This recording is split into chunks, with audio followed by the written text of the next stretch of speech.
Folks, man, I am excited to be back. It's been too long. I was a little sick. I had some family vacations.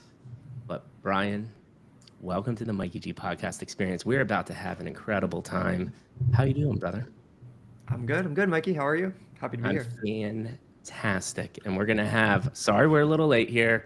People, there's multiple things. It's always my fault. I'm always just not a punctual person. I need to get better on that, considering I do have a podcast. But I had a meeting run long, and then I let Brian know like halfway through our kind of prep session that I'm using Riverside for the first time today. Seems to be working. I'm pretty excited about that. And you look really beautiful on camera, man. You're looking really sexy today. So I'm excited about that. We're all good. We're ready to go. Let's do it. So what we do before we get into the intro, just a little bit about myself. Like I said, there's a lot of things that have shifted recently. Big one. My audience does not live on crypto Twitter. I love you guys, man. I really love crypto Twitter. I have nostalgia. I was an original hate beast mod, man. I found this back in 2020.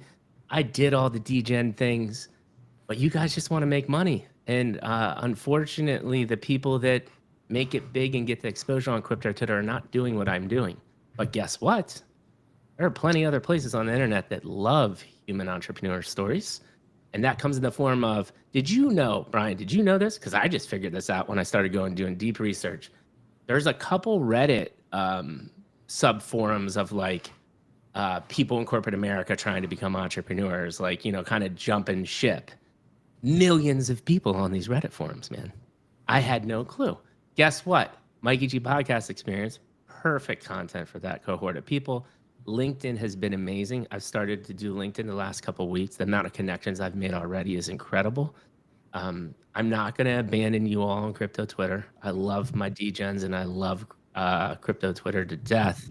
Although I will say, it has been a big relief not having to think about Twitter every day. Like huge relief. I can't tell you how much. It's just I'm not cut out for the crypto Twitter crowd. So I will still post once a day. You're not going to see me post 4 to 5 times a day like I used to. That's just that old Mikey G is gone. In addition to that, we have a rack of guests coming up.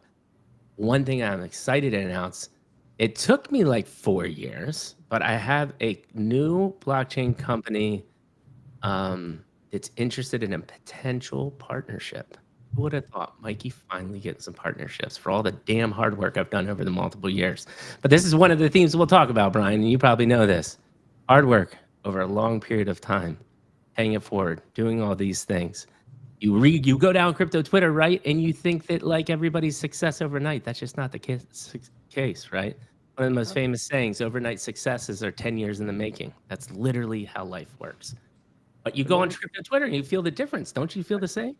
The moments that you see on crypto Twitter had a lot of work that went into getting them to where they are. You know, you don't just go and like fundraise a boatload of money in one day. You don't just launch a project in one day. All of these things took far more time. And I think the short-mindedness of people these days on crypto Twitter makes it feel like, oh, they just did this. Like, oh, why can't I just do that? When you have to realize like Circle, right? Like Circle, USDC Circle has been around for 15 years, 12 years, something like that. Like, yeah.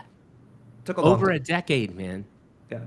Over a decade. And that's what people don't think about. They're like, oh, this is just a unicorn. And it's like, no, these people have been grinding. And by the way, a lot of those people had worked at other companies for a very long time to even get there, right? So it's this domino effect. But that's enough about me. The rest is about you, man. We're about to have a beautiful conversation. Always like to start off with kind of like a little formal introduction. By the way, just quick note, when you do move, you're moving a little bit. I do hear a little rustling in the mic, so just be cognizant of that. Brian is way smarter than I because this guy somehow managed to go to MIT. Although, you know, I don't think I'm a dumb guy, but did I have the ambition and the grades to get into MIT? Absolutely not. I went to Penn State. I mean, I think that's a halfway decent school. But MIT, I can't wait to talk about that because this is a theme that comes up a lot in founders and entrepreneurs is like, And especially with AI and everything that's happening right now, at what point does the regular common degree stop becoming a thing? MIT, Harvard, all of these other like top tier universities make sense to me because you're paying for network as well. But this is a fascinating topic that we'll probably get to. So he went to MIT, grew up on the East Coast, ended up in traditional finance, and then eventually, like most finance people that come on this show, they somehow get pilled into the old Bitcoin, DeFi, crypto world because they see the pure benefits of this new emerging technology. Anything you want to add there, Brian? Are you ready to get straight into the podcast? That's a good synopsis of what we're going to talk about, I think. So yeah, let's dive right in. All right. So with that being said, I'm going to take this. I told Brian before we got on, I absolutely hate doing this, but it works. Please retweet, like, comment, do all of the things to get exposure out there. We already got rapid numbers increasing watching this show. I want you all to be able to comment. I will intertwine the comments and the questions within our conversation. If I see any great ones, we'll probably cover most of it because we go pretty deep here. But retweet, like, comment, do all the things. With that being said, oh, and for the people that listen on Spotify and Apple in the future, leave comments on those platforms because I do answer those comments as well too. But now we're here. The famous Mikey G podcast experience. Question, Brian, how did you get the seat you're sitting in today? Please give me chapter 1, 2, and 3. To reiterate for the new audience, chapter 1 is your childhood. Here, like I said before, prompting questions. I'm very interested. Some places to start, mantras. Be kind, pay it forward. Parents, parental figures. What were those mantras that maybe still be ingrained in your blood today?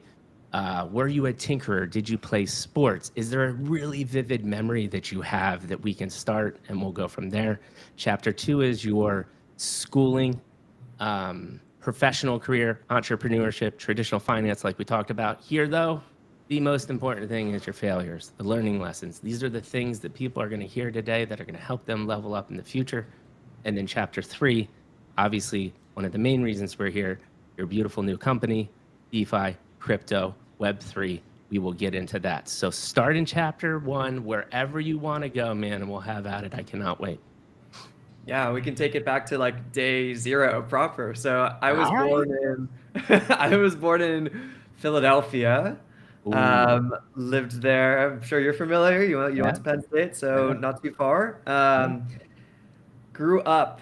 So I left Philadelphia when I was like a couple months old. Grew up in Maryland. Maryland is just outside DC for those of you who are international listening to this. And I spent my first 18 years of life there. And so hold on. I think we briefly touched on this, but I told you I'm from Maryland too, right? Or did I not tell you that? You did. I think we're both from. Are you from Montgomery County? I was from Montgomery County. Born in Montgomery County.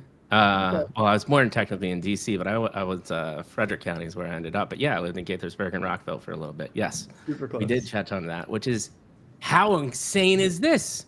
Yep. We're on crypto Twitter on a podcast together, and we grew up literally like 10 miles from each other.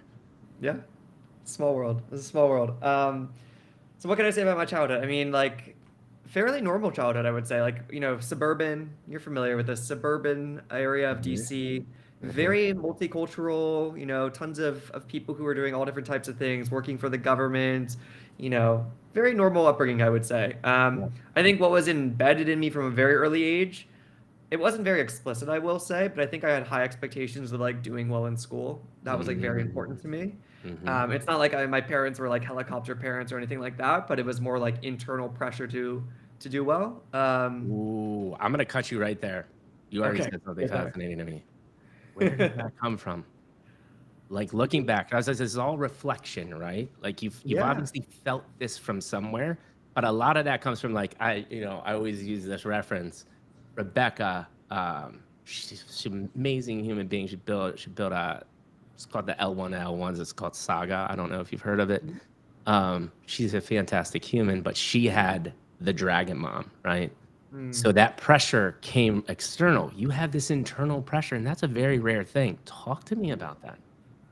So, I mean, my parents didn't have no expectations, let's put it that way, right? There were True. implicit expectations, but it Yeah. wasn't like overt, like, why didn't you get an A on that test, right? It was Right. more so like, we expect you to do well. Hmm. Where did it come from? I don't know. I don't really know. Like, I think it always came from like being a little bit competitive at a young age, That is one of the places. and it didn't play itself out in like, uh, example. Oh, I think Mikey has paused. Oh, did I disconnect? Maybe I disconnected there. Yeah, you disconnected a little bit. I was gonna say this competitiveness didn't like come from sports or anything. It was just like, Right. okay, like I figured out I'm good at, let's call it math, and Yeah. I was like, okay, like this is fun. Like I enjoy this. I enjoyed taking like homework home and doing it. Like it felt like a game to some extent, and Yeah. so I don't know necessarily where it came from. I think it just like, So yeah. I actually like that answer, right? Because I think a lot of these things, and this is just a concept in general. I love to hear your thoughts on this concept because this Mm. principle comes up all the time, which is some people have these intrinsic things about them. Mine is just part of it is I think me definitely part of it is learned from my mom that I just like this deep caring for people and wanting people to be happy. I also think that's just like something that's part of my DNA, right? So what you're Yeah. basically saying is the same thing. It's part of your DNA is you've got this competitive nature. But this creates this greatness concept that I always bring up when we Mm. talk about this, which is I think greatness comes from exactly what you're talking about, which is you have this innate ability or these innate characteristics of this competitive or want to be better. And then you align it with your passion, and that actually creates greatness. What are your thoughts on that?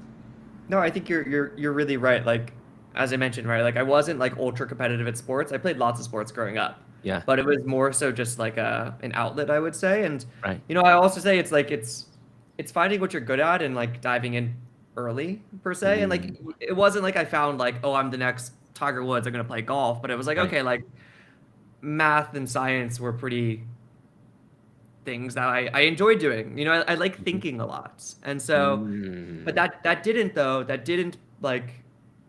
that didn't find itself into somebody who's like, I got to read a bunch of books. Like I was not a big reader growing up, that's right? Like such that a that didn't play out. It was more like I really like thinking about ideas and math and seeing how that is sort of going to shape my trajectory from there. And obviously I didn't think about it at 5, but like, Yeah. To yeah, reiterate, by the way, this is all a reflective experience, right? This is all oh yeah. reflect. Obviously, you're not thinking about this at the time, but you did.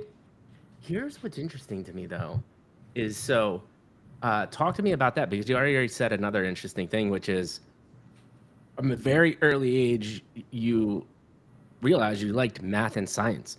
When you're young, a lot of people don't think about that. So, what was it about these subjects that like got you excited? Well, I think it was like having really good teachers early on. That's definitely one thing. Ooh. That definitely helps, right? Like Mm. I Talk to me can about a good teacher. I love that concept. What does a good teacher mean to you? so I actually went to a very interesting elementary school where half of the day was spent in Chinese and half of the day was spent in English. And Wow. so you did math in Chinese and then you did obviously English.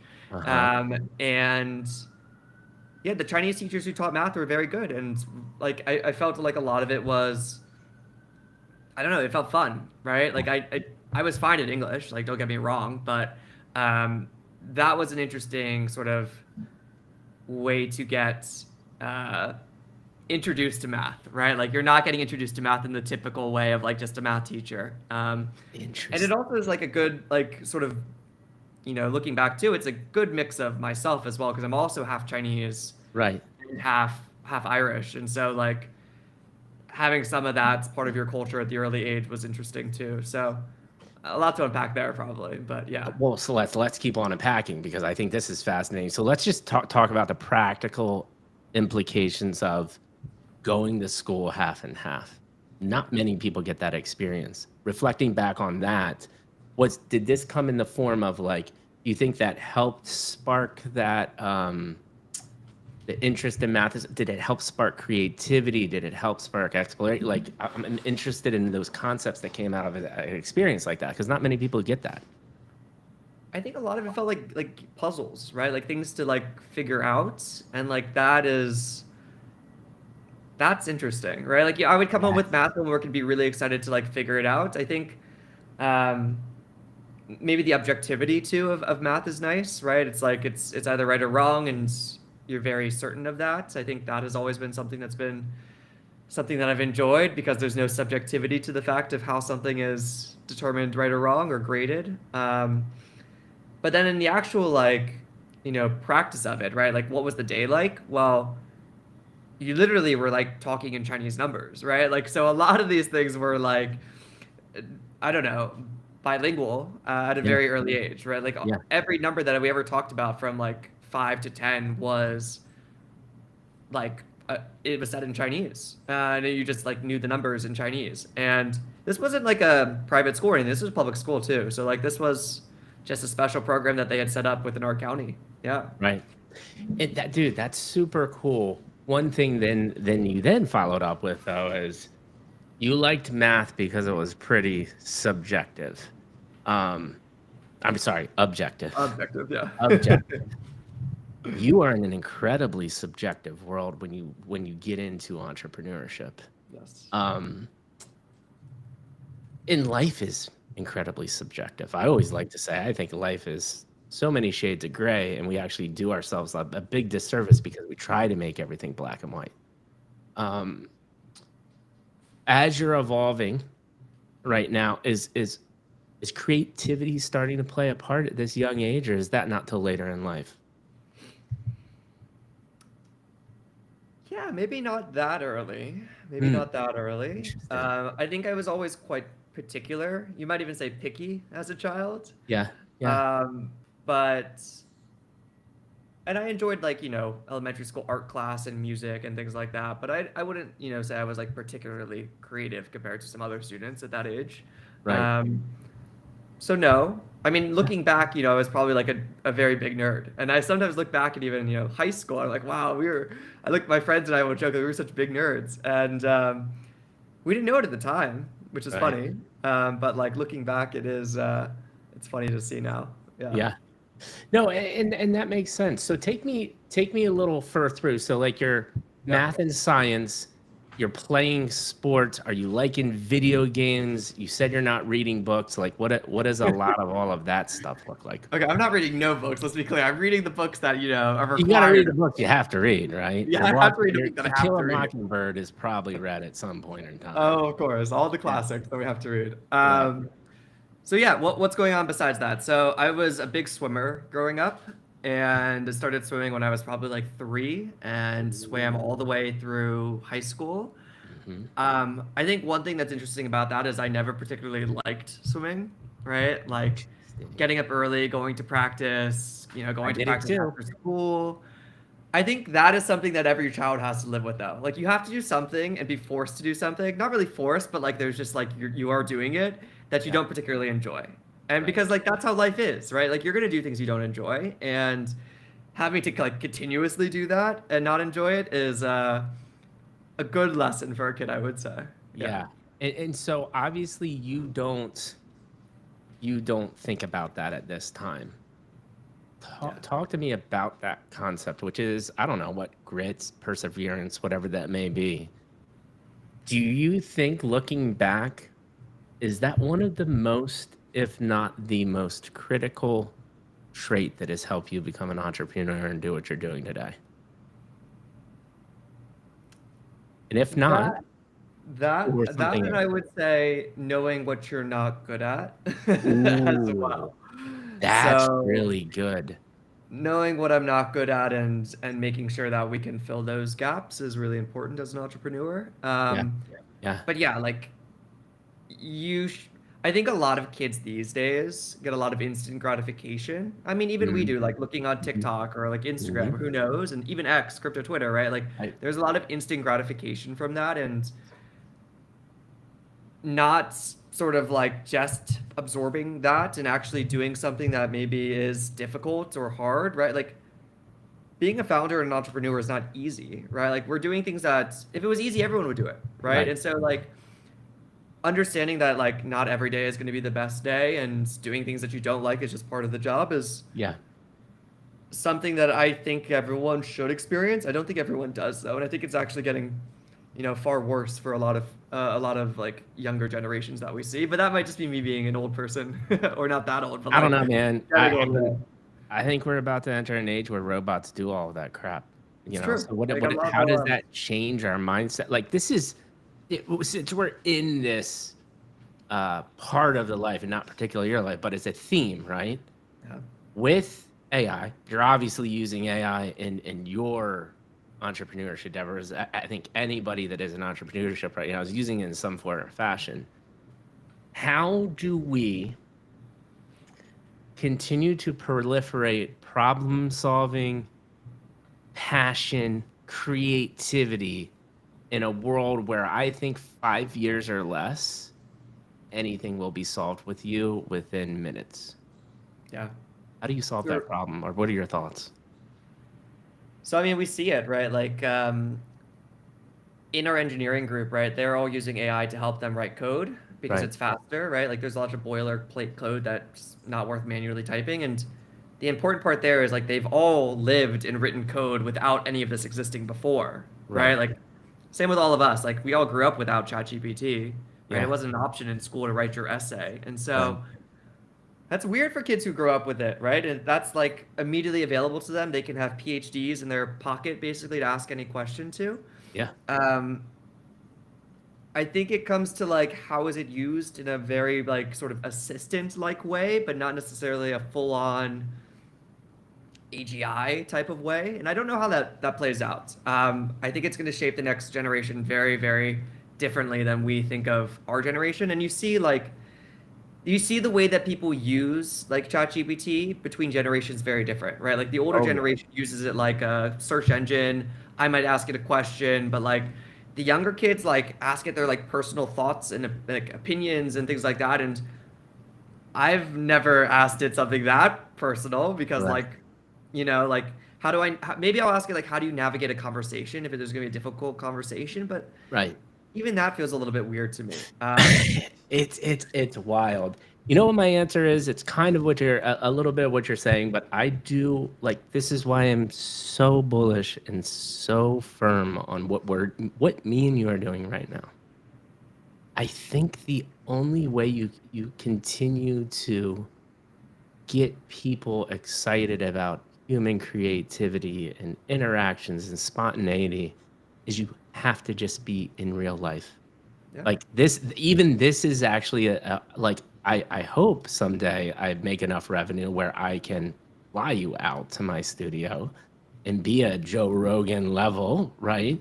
But I think it is just in real life experiences is something that's going to be so critical in the future to force these human interactions, because human interactions are the spontaneity part. The human interactions are the things that until robots are true humans, which I don't know when that will happen, but I think it will. That's one of the few things we have left. That's my thoughts. Any additional thoughts on that? Yeah, I mean, I think like in the world where anything can be created pretty easily and quickly, like creativity and individuality is going to be very important. And so Yes. like, like in our marketing, for example, like all of our marketing is like hand done / with other designers who are actually doing things, right? We're not like outsourcing this to like, ChatGPT Sora to like create videos and create this stuff because I think a lot of right now you can tell it's AI, right? Most people. Yeah. And so yeah, like creativity and individuality will always come from like humans in the long term. Man, beautiful conversation already. We kind of like sidetracked there, but I had to ask those questions. Let's go back to swimming. The other part of swimming, and we can start kind of getting into like, middle school, high school time here. There's a flip side of the competition, right? Like, so one of the things that you pulled from was like, I'm with you, man. I remember that, like freezing cold, 6 a.m. You're like 7 years old, and the last thing you want to do is put on this bathing suit that you are completely embarrassed to put on, and then jump into cold water. Like it was miserable. But we Yep. did it every Saturday morning, and it sucked. But to your point, we learned something from it. How about the competition side or team sport? Because there's pseudo team sport and swimming as well too. So talk to me about sports in general, reflecting back growing up and the impact it might have had. Yeah, I mean, as I mentioned before, I wasn't particularly competitive in swimming. Right. It was more so like, okay, this is a sport I'm doing, it's exercise. In high school and also during the summers, right? Like the camaraderie of teams, that Yeah. was a lot of fun. I think everyone loves summer swimming. Winter swimming is a very different sport where it's like you're just there to swim. There's no Right. cheers, like there's none of Right. that. Summer swimming was always the fun stuff. And then in high school, when you're on a high school team, like I was a captain for 2 years and like leading the team, that camaraderie was something that I think was fun to bring into like professional life, in the Uh-huh. parts that you could form a team and Right. find that sort of like camaraderie. But yeah, no, wasn't particularly that competitive in swimming. I mean, it was fine. I wasn't like excellent. I was, good enough to do a lot of things, but Right. um, I think, it's just time consuming. And it's always a question of like, what are your priorities? Are you going to swim 20 hours a week or are you going to do some other things, Right. Right. So two kind of final questions as we move on here. One, you did mention like your parents and your upbringing is kind of like this typical suburbia. Like I know I literally lived like 10 miles away from you. I You lived the know? same life.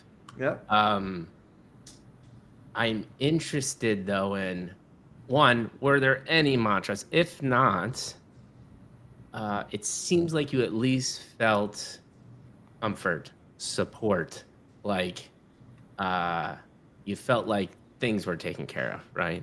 And there is something to be said about that environment to allow kids like ourselves to be creative and start becoming their own individuals. Anything you can talk to me about that part of your upbringing? I mean, I think one of the things that my dad would say often is like be confident. I think Mm, as a young kid, I was a little bit shy, hmm. and still like recognizing and like caring about yourself and also being like confident in yourself is something that's really important at a young age.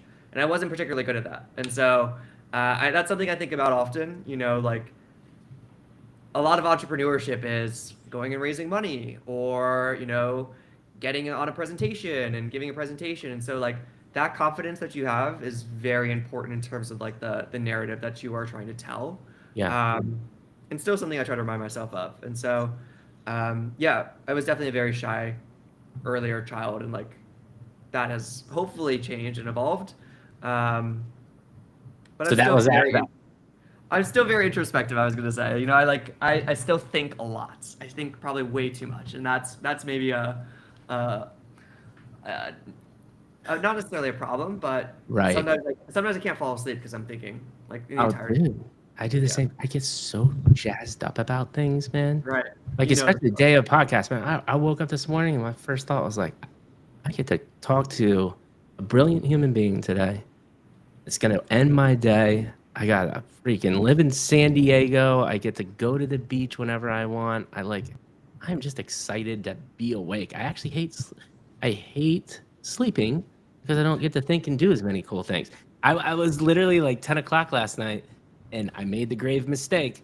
I opened up Claude and I was like, oh, let's continue on working on my agentic system that I'm building. And then next thing I know, it was 2 a.m. Like that was a bad idea.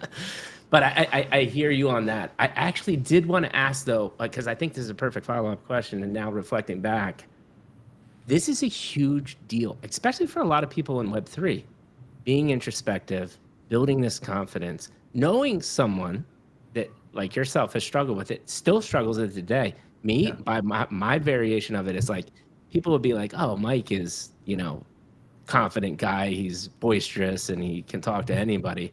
You know what I'm not confident at? Sales. I hate selling myself. I Mm. hate it so much, right? It feels gross. It feels gross. Yeah. For you, how have you dealt with that and how has that evolved over time? Like kind of giving insight to somebody that is like, Brian, I am Brian. I understand what he's talking about. What are some hacks or some things that you've worked on through over the time? I mean, this is funny, but a lot of it is just like being the person you think you should be. I mean, that's quite honestly what it is, right? Like, it is in some ways like what an actor goes and plays a role, right? Like if you are that person who has to be that, you have to go and do that. And so there is some of that, of course. But look, you're never gonna be the person you want to be unless you try to be that person you want to be. Yeah. And so there's definitely some of that. And that can sometimes feel strange, like it's sort of like this like alter ego of sorts, but as long as I feel like it's not too different from your like true belief, right? Yeah. You're not, I'm like not like selling like, snake venom on the side of the street, Right. like it's like these beliefs are strongly held in what I think we're building and how we're bringing it to the world, but you need to be that person who can sell it and present it and tell a story around it. Yeah. Yeah, and it kind of relates a little bit. Like it almost, you even used acting. Like there was this guy Anton was on, I think last week. He's got this Web3 project called Sleepagachi where he's trying to gamify sleep, and he's got an adorable IP. I think it's like Pudgy Penguin level IP. Mhm. But he's told this like this really story that's kind of similar. He looked way younger than he actually was, and he was very embarrassed about it growing up. And he always knew he wanted to act, but he was too scared to do it. And he had his first school play, and he had to dress up as Santa, and it covered his face, and no one knew how old he was or how young he was. And it literally was like that thing that he needed to release himself, to be like, I can be my true self, because now I'm not so subconscious or self-conscious about people looking at my age. And this was like this massive aha moment for him at the age of like 12. So similar types of concepts. Beautiful insight, man. This has already been incredible. See what we're doing here? We're peeling back the layers of the onion of Brian, and we haven't got to high school yet. A lot of people have not heard these stories, which is great too. Yeah. That's the whole point, man. This is great. This is fantastic.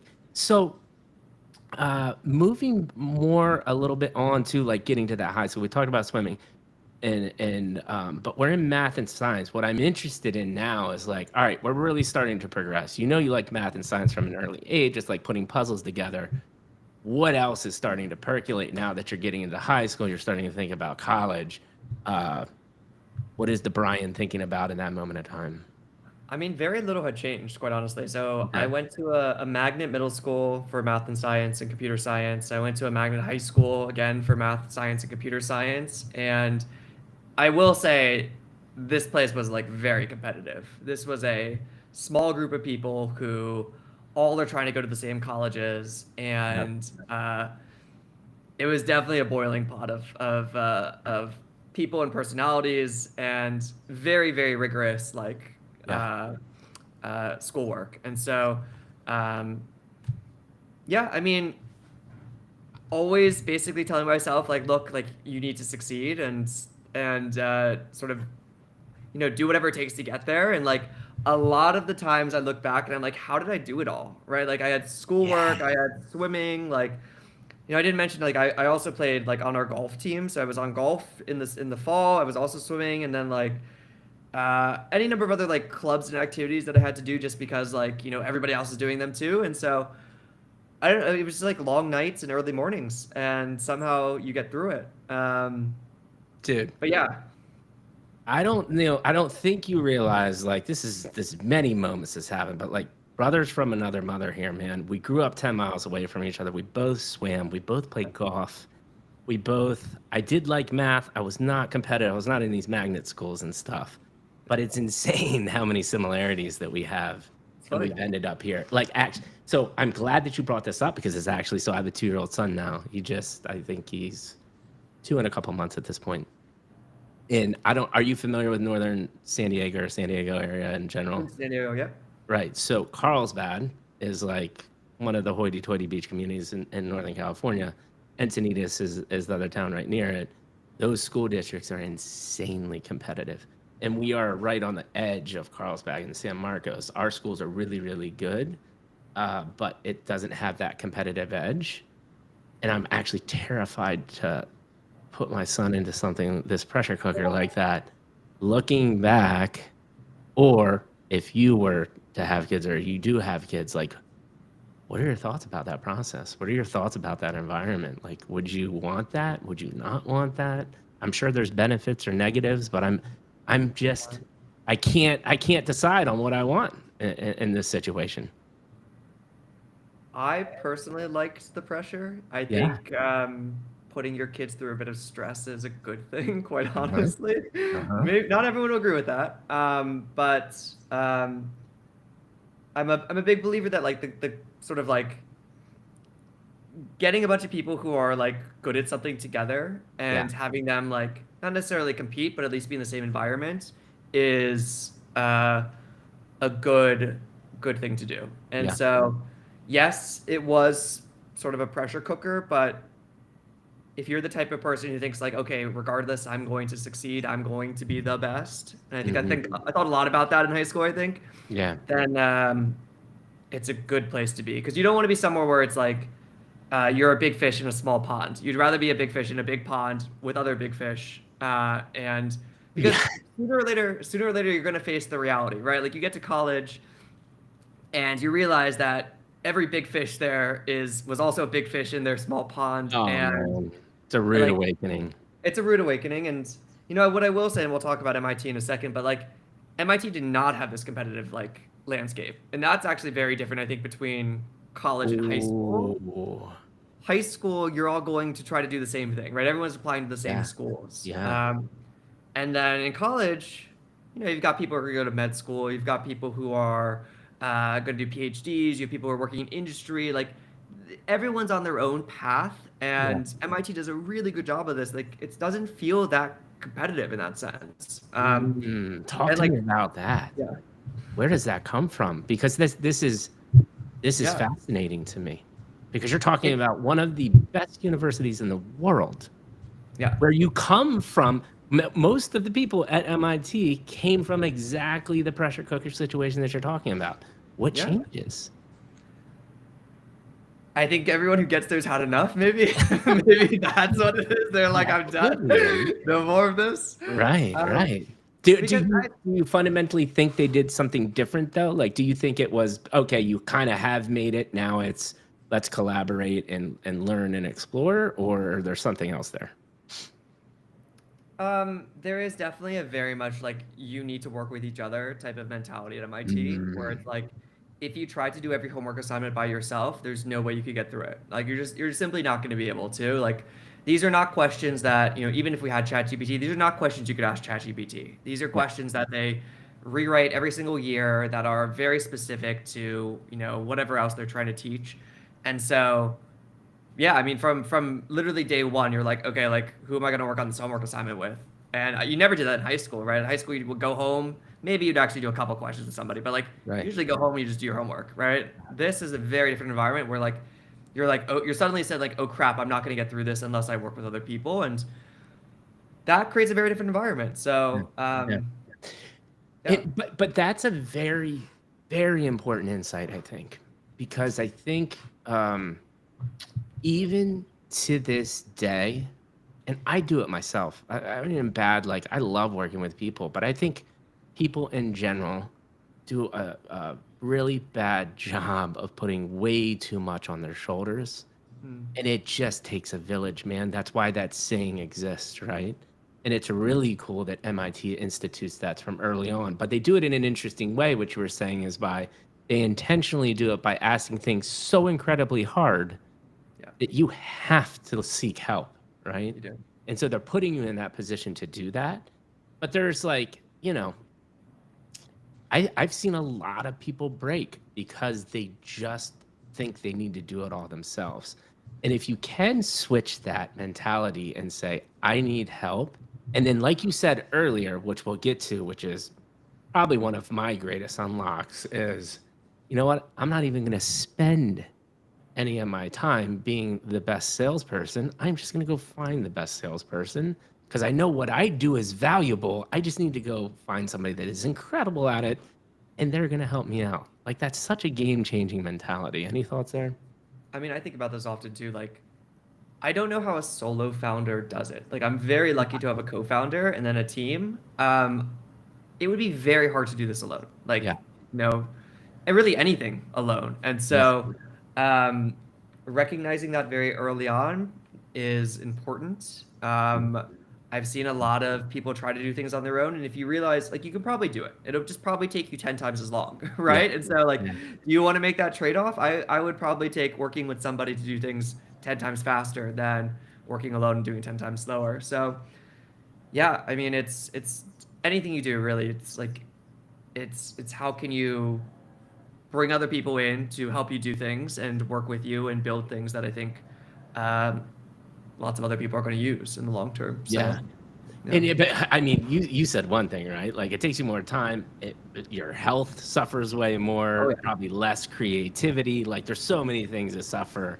But there are some people that are just brilliant, like Elon Musk level people that are like, you know what? I'll just figure this out myself. Yeah, but That he is, didn't do it. He didn't do it fully on his own, he obviously. didn't Like, do it fully on his own either, right? Like Tesla, everyone thinks that he created Tesla. Like Tesla was a company before.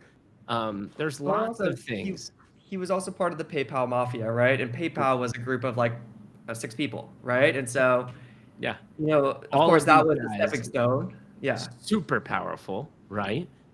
Which is also something to be said too. I was actually talking to my buddy about this. We talk about this a lot of like this whole agentic, this AI agentic narrative that we have out here. Which is really, I think, a good analogy is like this is this is the day and age of the dot-com era where like these Silicon Valley guys that understood the next evolution were going out and telling these small companies like, hey, you need a website. And they're like, you're out of your mind. We don't need any of that. Like that's what's happening with the agentic world right now. Like it's a huge opportunity. But if you actually go look back at some of those companies that were forcing companies to create websites, a lot of them now run Amazon and Apple and all of these companies because they surrounded themselves with these cohort of like-minded people that just wanted to build cool shit together. Like that was the bottom basic principle. And now they're just superstars because of that. It's such an amazing time to be alive, man. I don't know if you feel the same, but I just get excited every morning I wake up. It's a crazy time too to be alive. There's so It's much going on in insane. this world. It's insane. Yeah. So let's do this. We have well over 300 people watching on all the different platforms. I want you to get us to 1,000 by the end of this. I think it's doable. The only way we can do that, though, is if you like, retweet, comment, and do all of the things. We're getting close to the end of chapter 2. We're about to go into end of chapter 1. We're about to go into chapter 2. Brian, I wanted to give you the opportunity before we kind of transition into this MIT because I have a ton of questions there. Anything else in chapter 1 that comes to mind when thinking, reflecting? If not, we'll move into chapter 2, man. I think chapter 2 will be way more interesting than chapter 1. So let's do it. Hey, listen, that was fascinating. And if you don't think that was fascinating, I'll at least tell you from my end, it was insanely fascinating because we already touched on so many really key principles. Just about like just even the one of pressure cooker to non-pressure cooker, the transition from that to MIT, like that alone, these simple insights, people just need to hear them in different ways in different conversations. So you're already, just with that alone, if we stop the podcast now, by the way, we've already been talking for 43 minutes, which is crazy. Someone will walk away with a tidbit to better their life. So we've already accomplished our goal. Now the rest is just gravy. And we haven't even got to the good stuff, apparently, according to you. So let's go to MIT. I think we could just pick up on, I really like this concept of you went from this pressure cooker to collaborative work. Like TLDR on MIT. I've had actually a couple people come to this show that have gone to MIT or a Harvard or Ivy League school. They have varying opinions of what they took away from it. For you, what were the big couple factors of MIT that really impacted you for the rest of your career? The one thing that they really do well is they empower you to think really big. Like you can do anything.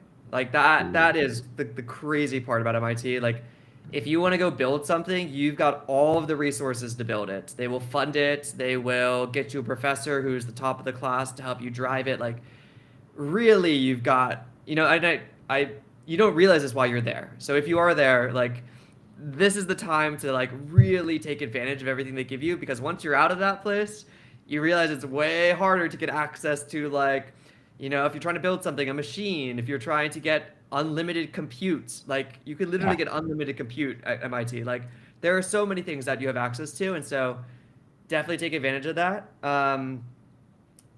That's I think the thing that they really instill with you. There is a bit of a bubble. Obviously, MIT and Harvard are down the street from each other. That little like bubble in Cambridge is like probably the smartest place on earth, and like there's just so much going on there. Like if you want to go and see like the best, cutting edge research in bio, you can do that. If you want to go into robotics, nanotechnologies, like all of this stuff is there. That being said, the one thing MIT doesn't do very well is they do not have a really diverse set of like thoughts. Everyone that goes there is very, very similar, and Ooh, at explain times that. that can lead to like a lack of diversity of thought. Yeah. Explain that to me. Like, in what way? Well, I think part of it comes from the fact that like when you're there, like freshman year, everyone takes the same courses, right? Like Mm, everyone has to take math, science, or math, yeah, bio, chem, and physics, and yeah, so you're very much like there's an archetype of somebody who goes to MIT, right. right? Whereas if you're at even the street down this like the school down the street, Harvard, right, where you've got like English majors and you've got like theater majors and like you've got a lot more diversity of opinions and thoughts going on there instead of just a purely Interesting. engineering school. And so that's maybe one thing that MIT gets wrong, Yeah, but it does make everybody incredibly focused, I will say. yes, Like yeah. MIT is incredibly apolitical unless it's Mhm. hindering what they think is like the improvement of society and the world and science. Right, But right. Ivy League schools have massive like Republican and Democrats clubs. Yeah, MIT like doesn't have any political clubs, and right, so like right. politics and sort of like what we might consider like frivolous, honestly, at MIT is just like not a thing. And I don't know if that's the best thing, right? Like I don't think that's the way that the world is, but that is the environment that you're put in there. It might not be horrible for a finite period of time, though, too, right? Like if you're really trying to produce the best at X, which MIT is trying to be the best at, whether it be math, physics, innovation, all these different things that you're talking about. One question that I do have for you is so then why is because MIT, Harvard, entrepreneurship, startups, all of these things, why is it Silicon Valley that comes up before these places when you think of like the prototypical entrepreneurship? Is it just because the Cisco's or the, I don't know, Intels of the world all started there? Is it that simple? Is it a Stanford thing? Is it access to capital? What are your thoughts there? Do you have any opinions? Yeah, the tech hub is definitely, at least outside of crypto, is definitely in San Francisco. Yeah, I don't know why that is. I'm sure yeah, there's some history to that, but um, if you're in biotech, though, Cambridge yeah, is like the yeah, hub of biotech in the world. yeah. So like there are areas of that, but yeah, pure tech has always been San Francisco. Yeah, I think it's one of the other entrepreneurs that came on that went to Stanford that told me uh, the reason why is because it's a very insular place, kind of like you said at MIT, or like-minded people, but there's really nothing to do in Silicon Valley. And believe it or not, anybody that's been to San Francisco is actually a dump. It's dead. It Dead. is a disgusting city. It's actually one of the, I think still to this day, probably the one of the most depressing thoughts I have in my mind is you're literally talking about a place in the world that might be one of the richest places in the world as well, with San Jose and San Francisco. And you go into San Francisco and it looks like a third world country in places. And it's like, how is this even a thing, people? We have so much money. How we've not figured this out? You got the most intelligent people in the world. Figure it out. It's horrible, man. I've said this on another podcast as well. It's a little dystopian. I spent 3 months earlier this year in San Francisco as a part of an accelerator that we did with A16Z, Yeah. and the fact that you can get into a car that is self-driving, no person is in it, you can go to an office where maybe 5 people show up, Yeah. and then take your car back to a place where all of the restaurants are closed, so you have to order delivery because nothing stays open past 8 p.m. Yeah. and like never interact with that many people is very It's strange to bizarre. me, Yeah. especially because I'm in New York, right? In New York, you get on the subway and you're like, your head is in Hustle, somebody's bustle. shoulder on the Mhm. subway, Mhm. and Yeah, I mean, that might just be because I'm a New Yorker. So, No, it is. I mean, I'm from the East Coast too. I work downtown in like a financial district, and during the day there is hustle and bustle, right? Because like the businesses are open, and I don't know, I haven't been there past post COVID, but I'm even talking about like I'm even going like even more controversial. What is? I swear to you, man, there was at least once of a day of the month I would take the BART train into work because I lived East Bay. I would have to step over human shit, man. so gross. It's like how am I going to work for an insane tech company that's worth billions of dollars and I'm stepping over human feces to get there? Like, this Yep. is not, something's wrong here, people. But you just walk along like you're just going to your daily job. It's crazy, man. Yeah. But that's a whole Just move nother to New York. podcast. Just move to New York. Yeah, that's a whole nother podcast. So, I am really interested now in you. Obviously, one, I'm assuming the last thing we didn't touch upon is MIT, the network that you get, the people that you're meeting. It's got to be insane, right? And so now you're coming out of this experience. Why do you decide to go down? Maybe because it is one of the most competitive industries, which is finance and traditional finance. Talk to me about why that after the MIT experience. Yeah, so I studied computer science and finance. Hmm. At the time, it was called management, but basically Yeah, management with a concentration in finance, so we'll call it finance. Um, and I don't know, I was interested in markets. I was interested in like why do things move the way they do? What incentivizes people to do certain things, buy certain stocks? And I think a lot of that has kept me interested in things even to this day around crypto. On the network at MIT, yeah, like I will say that MIT people are very merit based, which is maybe a little bit different than relationship based. Like in my mind, again, this might not be interesting. true, Yeah, but when I think about like Harvard has a really strong alumni like community. right.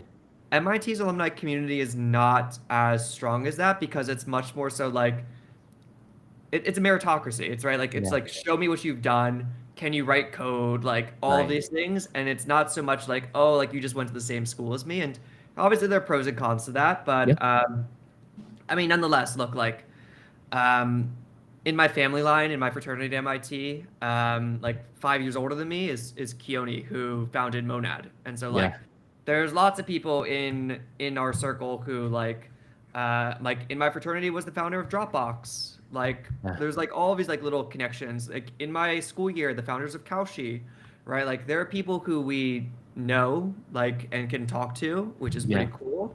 yeah, And we'll always have that MIT connection. yeah, But I wouldn't say it's like the thing at MIT. yeah.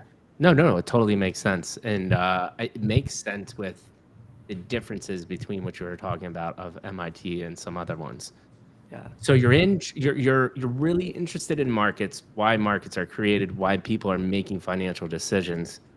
Keep on taking me down. Now remember, I would love to talk about, okay, were there a couple of corporate positions in traditional finance up till when you found Web3? Did you have a couple entrepreneurship stints even before that? I'm not sure.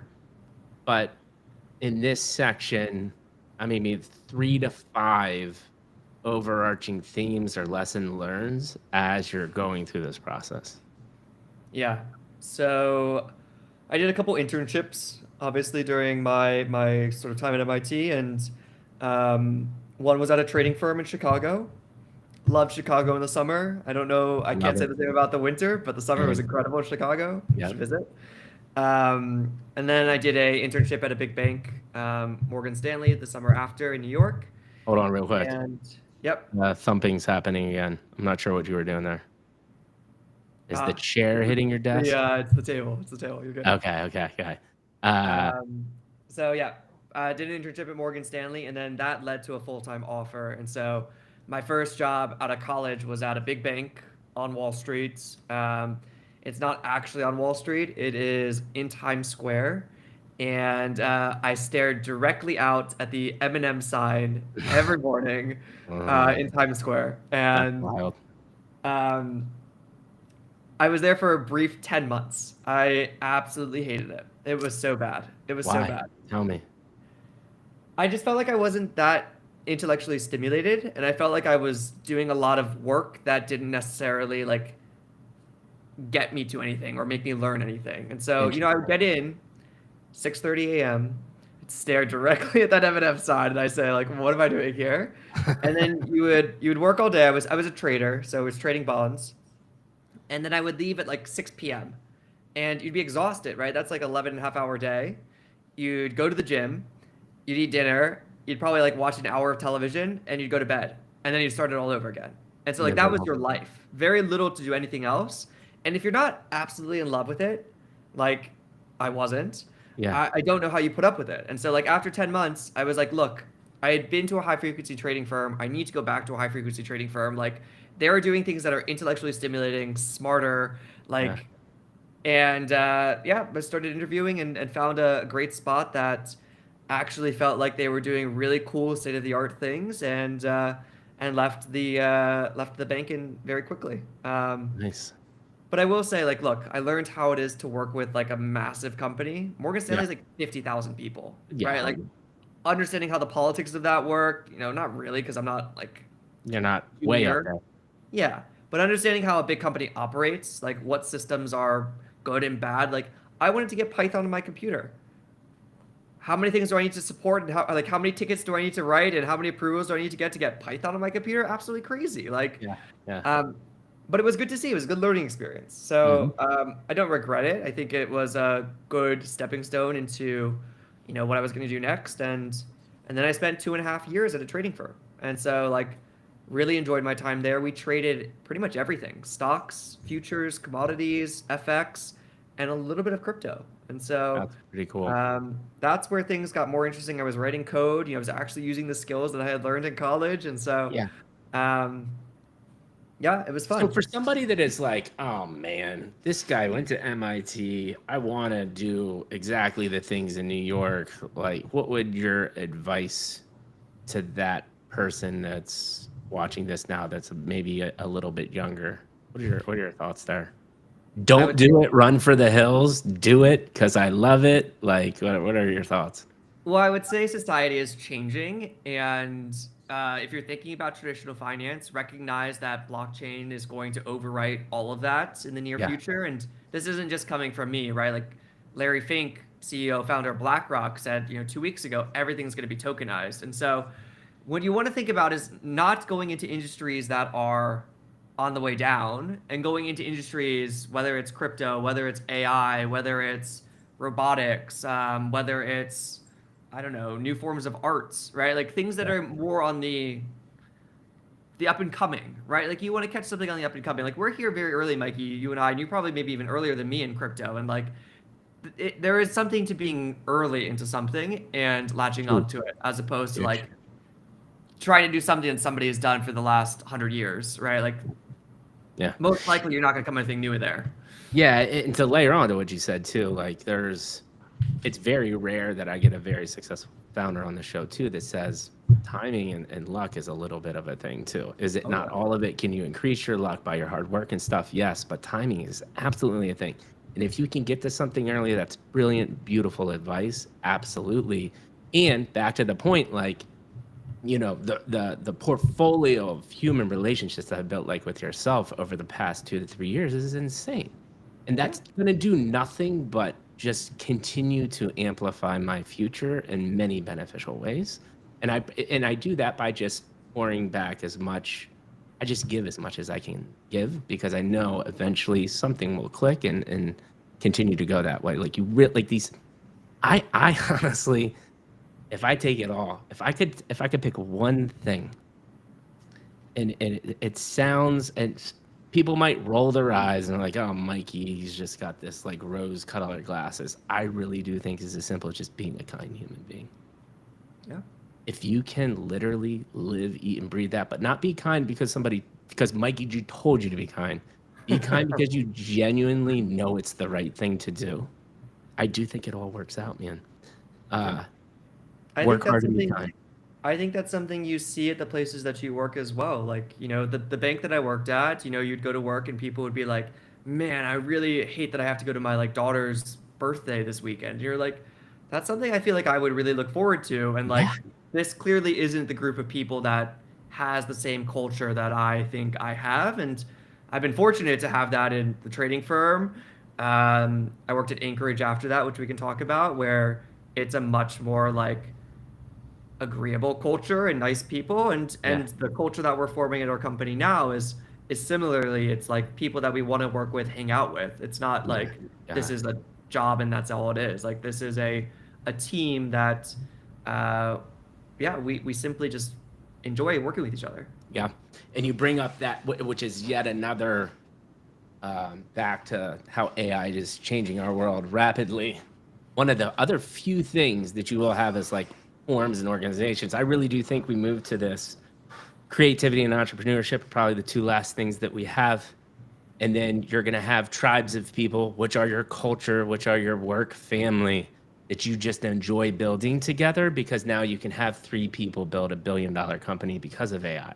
Yeah. Um, and that all then just wraps back into be a kind human being and be a person that people want to hang out with, because that alone can get you very, very far. But culture is huge. You've now found something that you're passionate about, but you still probably failed and made some mistakes. Give me a mistake at this moment in time, looking back, or a lesson learned at this moment in time that maybe you still think about today. Ooh, it's a tricky one. um I don't know. I think maybe I shouldn't have worked at Morgan Stanley straight out of college, and I should have done something else. But like, I don't know. I don't really believe that you make a lot of mistakes and you're like, oh, I shouldn't have done that. I think it's more so like I did something, I learned from it regardless, and came out the other side understanding why I shouldn't have done that, or did something different in the future. So Yeah. And I think that's a valid answer. yeah, I think that's another, that's actually, and I think it takes a time and maturity to get there.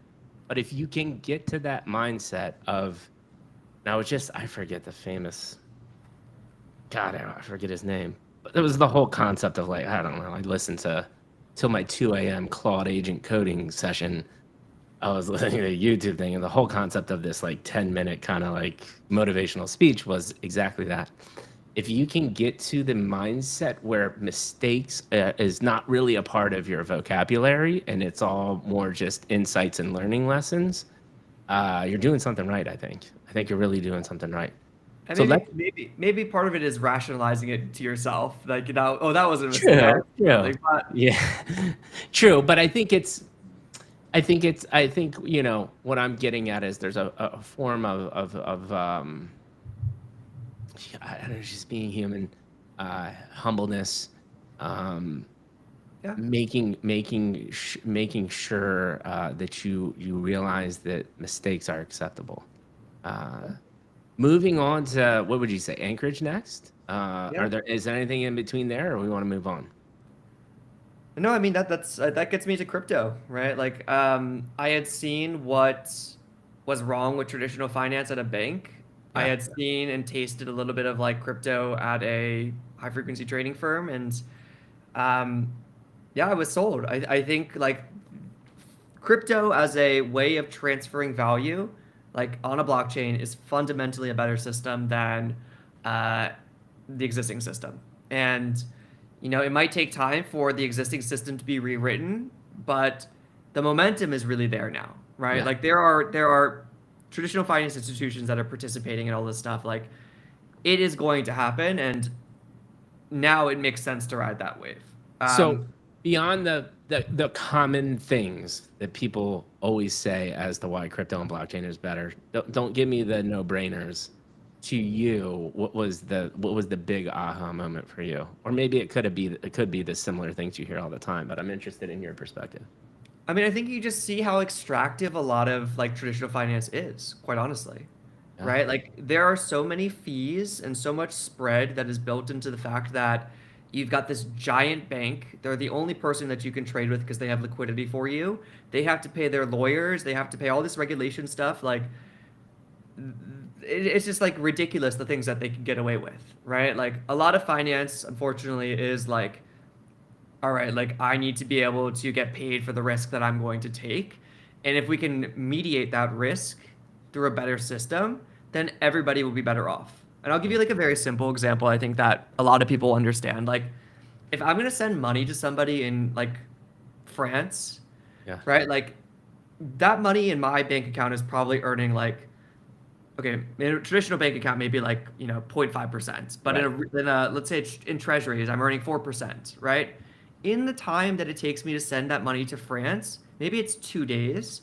Neither myself nor the receiver of that money is getting that 3%, right? And if you magnify that across the entire world, right? That extra money is going into somebody's hands, right? Like that is Yeah. massive. Every single payment here, if it can be moved instantly, means that somebody can earn yield on that instantly as well.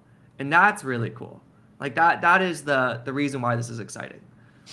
Yeah, and that money then goes back to the people that are using it, and Using it. not to the The middleman. absorbent salaries of middlemen and CEOs and all of these different things that happen. Here's a question, and I had this with Daniel. He's a great, fascinating guy. He's building this company, Nominal. He's trying to create basically Kickstarter on or e-commerce on the blockchain. We had this conversation. I'd love your thoughts since you're deep into it. We have the thesis that since the 2017-18 ICO craze, Mhm. nothing's changed. Web3 might even be a more extractive, worse situation because there's so much money at stake and there's so far fewer people that know what the hell's going on. So there are a lot of people at the top making a lot of money as pure extraction. And we're sitting on really innovative technology, but for a decade, we're just doing the same shit. What are your thoughts there? Well, I would agree with you. I think the like 2017 to like 2023 era was a bit of a wash in terms Yeah. of like a build outs. What I will say is though is that we have some really good, strong underlying protocols that came out of that period. Like obviously you can swap on Uniswap, you can lend on Morpho. Those are good things that came out of it. Of course, there was a lot of mess in between all of that with like, FTX and Terra Luna and even in traditional finance, there were problems with like the banking sector as a whole. What's interesting now, though, is the fact that you actually have real stuff coming on chain, right? Yes. It's no longer about like trading like a Bitcoin, Ethereum, and Solana, sure, right? But there's also a bunch of meme coins that nobody cares about, and people are getting like taken advantage of in those, right? Because there are market makers and there are actors that have far more sophisticated setups and systems than somebody in retail. Um, where things are more level is when you've got stocks on chain, when you've got bonds on chain, and they're actually instruments that are there for you to grow your wealth. And Yeah. that's something we're really leaning into because look, you can trade these meme coins and it's basically gambling on chain, right? On a million different places. What's exciting is real stuff on chain, right? Like that's the cool stuff. And so I think now we're seeing that stable coins is the start of it, of course. You can earn yield on stable coins. Yep. On-chain stocks exist now too. That's exciting. It's And insane, man.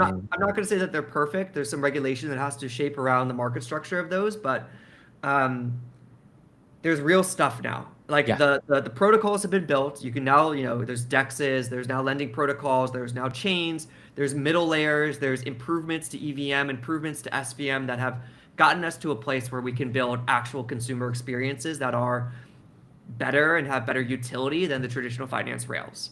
And Yeah. so sure, there's been a lot of bad actors and a lot of just like on-chain gambling, and a lot of VCs have propped a lot of that up. I Yeah. think we're entering an era now where like a lot of that stuff is not investable in, and so you won't see a lot more of it. And instead, you're going to actually see real products being built. And also, what you're going to see too is like institutions are going to come in here and they're going to say, wait a second, like that price to earnings ratio doesn't make any sense. We need to like adjust and like get these tokens to be what they're worth. And so you're going to see a collapse here, I think, of a lot of these like no product, Huge no collapse. revenue driven tokens, Huge. without a doubt, right? Like Yeah. I continue to emphasize like revenue is what is important to a company, and then being able to distribute that revenue back to your users who are either holders of the token or through other ways of distributing it to them. Like that is the way to build a business, and that is something that is unique to crypto. Of course, you could always do dividends in traditional finance, but being able to actually permissionlessly give back revenue or give back utility to users on chain is something that is very novel here. And Yeah. yeah, a Yeah. million different directions we could take that. But Dude, beautiful recap. And I just want to layer on because it's what I'll give you my podcast creator version of this, which is what's about to happen with all these shit coins and stuff that are just everything's going to zero. Like, I don't think people realize how screwed a lot of these people are because and I've fundamentally, and I've said this probably it's a year now. I've always said the last 6 months, but I've been saying the last 6 months for 6 months. The last year, the quality of guests that have been on my show, because I've specifically been on crypto Twitter, has gone through the roof. You know, people like yourself, Daniel, all of these other people that I'm talking to are actually creating tangible shit. yeah, Right. And it's not raising some NFT or token to make money to promise you nothing. yeah, That's all going to zero. And the joke is actually on a majority of crypto Twitter and the content creators out there is they've made tons of money on selling vaporware and they think this is going to like last a couple more years. It's not. You've got a year max left. But where the real people come in and say, like, I don't need you. Like, dude, I came from branding and marketing at Geico. Like, we spent $2.5 billion on advertising. Do you think when that person comes into crypto Twitter, they're going to give a shit about somebody with 30,000 followers? And then when they do see somebody with 30,000 followers making $3 million a year extracting and just like scamming people over, they're going to be like, that is not right, and this is not going to work out. yeah, That is going to happen very soon. And so, but from my podcaster side, same thing that I've experienced here too, which is, you want to talk about a tough situation, man. I'm in my late 30s. I'm a hate beast mod with a bunch of 20-year-old people. And I'm swallowing my pride. I've worked at the highest levels of corporate America, but I'm so fascinated by this stuff because I saw this is fundamentally going to change the way you can build a brand with blockchain. Because I'm a branding guy, right? Like, I actually suck at investing. We might have to talk about like how you can help me in strategies that I'm just not interested in at all. yeah. But for 3 years, man, I kind of just swallowed my pride, and I had people on that were interesting people. But I'd ask them the question, what are you actually building? And they would really have a tough time to do that. But I had to start somewhere. And it's just been so great to be able to have conversations like with your people like yourself that are actually building things. And I think that's for anybody that's listening that is excited about crypto, excited about Web3, blockchain, however you want to define it. Over the next year, with the collaboration of AI, real cool things are going to be built very quickly by smart people that actually give a damn. That's the big change I've seen over the last year. That's it. I mean, you can't sell vaporware anymore. You can't sell these ideas of like decentralized, blah, blah, blah. Nobody cares, right? Like everyone is centering now on the idea of like you need to provide user experiences, you need to provide user value, you need to make revenue. Yeah, it's Awesome. about So time. cool to see. It's about time. So cool to see. But you'll go on crypto Twitter today, and someone will say, "When's the next bull coming?" And Yeah. it's like all they're trying to do is prop up some other extraction liquidity events, is what they're really doing. So You that's also have to cool. realize, and for a lot of people who are crypto Twitter, I love crypto Twitter too. There's a bigger world out there, right? And So big. a lot of what we build today is where users are, and they're on crypto Twitter. But recognize that as the product evolves, you can't just stick around crypto Twitter. You gotta diversify. You gotta get your uncle and aunt using the product, and they're not going to understand the product like somebody on crypto Twitter would. So, Right. Yeah. We talked about earlier, it's not a mistake, right? We don't make mistakes, we learn. But I should have been on LinkedIn and other things years ago. But it is what it is, and we're here now, and we're evolving, and it's all going to be good. All right. Beautiful conversation, man. Take me onto the moment where you were like, Glider, this is an interesting idea. I want to start this. What is that process? Give me a little background story there. Yeah, this is a interesting story, more or less. I was introduced actually to my co-founder John through a VC, Nice. and this is a long story. Again, to the people that think things happen overnight, this is a very long story. So, Yes. back when I was at the trading firm, one of these recruiters had reached out to me saying, "Hey, like we should meet. Are you looking for a new role?" And I said, like, "Okay, let's chat, whatever. Just seeing. I wasn't looking for a role." Right. And lots of these recruiters come, right? Come and go, come and go. Okay, so I did that. About a year into my time at Anchorage, this recruiter reached out again. He was like, "Hey, like, are you looking for a new role?" And I was like, "No, I've only been here a year. I'm not. I'm enjoying this time. I'm learning. Not yet." And so after the third time, though, this is now when I'm at 2 years and a month, let's say, into my time at Anchorage. So like this has spanned now 3, 4 years of knowing this recruiter. He was like, "Hey, like I think you might be interested in this. Like we had this guy John. I can't take the original idea from him. John was the one who came up with Glider the name and Glider the concept, and he said, Yeah. "Look, like we're looking for somebody who can do product and lead BD and sort of the let's call it the non-technical side of the house, despite being Yeah. very technical. Yeah. Meet this guy John, see what you think." And I said, "You know what? Like I've been in Anchorage for now 2 years. I'm thinking about what else is out there." And John and I met and we talked and we met a few more times. I met other people within that VC firm and I was like, "This sounds really cool." I threw a bunch of ideas at them. They were like, "Okay, this seems like he knows what he's talking about." And it was a really nice sort of marriage that made like coincidentally happened. But again, it didn't happen overnight. It was 4 years in the making of like, I know this guy Brian, like he's, worked in trading firms. Now he's working in crypto. Like this might be the good fit for this. And Mm-hmm. so Mm-hmm. I really have to thank him for connecting me with this guy. But yeah, not your sort of original co-founder meetup. That's interesting. And so it was actually through a recruiter that linked you and the co-founder up, right? He does recruiting for that VC. It's called Anagram. Okay. And he also does like recruiting for high frequency trading firms. And so he had basically just caught up with me and followed along with me through all those years. So I don't want you to like, I don't need examples of your co-founder, but when you're going through this process, it's a long process. I'll give you my thoughts about like my co-founder that I have and why I think it's important. But like, what for you personally are you looking for? Like for people that are in this situation, thinking about being a solopreneur, or they're like, why can't I find this person? I know this person is out there. What worked for you? What are the things you look for? You want somebody with complementary skill sets. Yeah. Like that quite honestly is it. Like I can code, yes. Could I build what we've built at Glider by myself? No. And so when I met John, I said, "Look, like he showed me an MVP. It was very rough MVP." I said, "Okay, there is something here. Like I know that you are an incredible engineer, probably the best engineer I've ever met.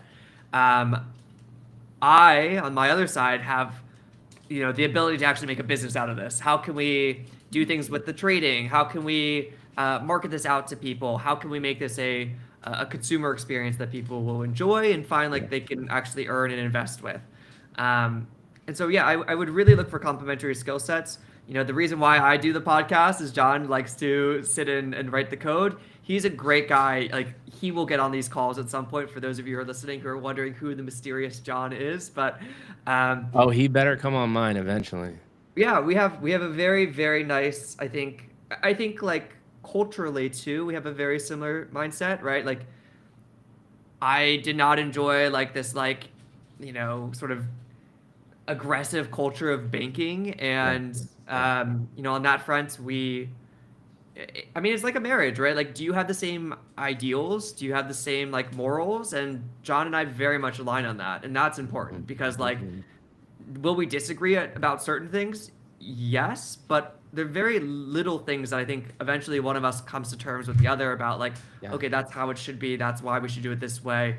And neither of us have a really big ego about it either. Like, our our view is that the success of the company is the most important, and like Yeah. that is what goes into every decision we make. So, Yeah. a bit of a long-winded answer, but like, Not at put all. yourself in places where you think you're going to find people who have complementary skill sets, I guess, and you never know what'll happen. Yeah, I think so. Absolutely double down on the complementary skill set.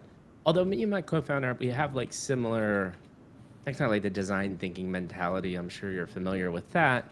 Um, but he is a product guy, like marketing product guy. I'm definitely like the branding creative guy. And I just go to this like insane outer space big picture solution. Like we can do this and that and this and that and that. And he's like, hey man, we got to start with like step one. And I'm always at step 400. Yeah. That's how my brain works. It's funny you say that because that is a similar relationship we have too, where John has a million ideas of everything we could do, and the former product manager in me says like, look, like these are the things we're going to do in this order, because we need to get this out to somebody, and we can talk about ideas, and we have many great ideas for what we want this product to become, but like we got to get something out there, and so Yeah. um, that is also important. You have a big ideas, you both can have big ideas, but you have to have some agreement on like execution of it.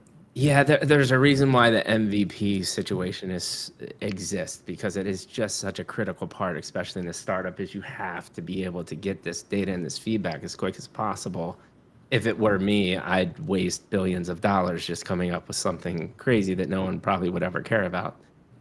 The other thing that you said that's so important though is the ego thing really resonated with me. And I've seen, but this is interesting to me. This is back to life's all about grace, right? Some of the most productive meetings I've ever been in are some of the scariest meetings I've ever been in the sense of like, imagine Geico. They're like, it's your typical like 50,000 Morgan Stanley type thing, 7 floor, 7 story like tower part of the business, old wood mahogany like freaking boardrooms, and just a bunch of old dudes, to be honest, to be transparent. Quarterly you're going through the business plan, you're going the projections and everything, and they were all cordial, but like it would get to the point where sometimes like, is this guy gonna like punch this guy in the face? Like they're just like shouting at each other, right? They're like, you're absolutely wrong, this is what we should be doing.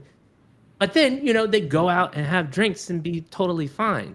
But what I'm getting at is that produced something. Now that is not my vibe. I would never do that.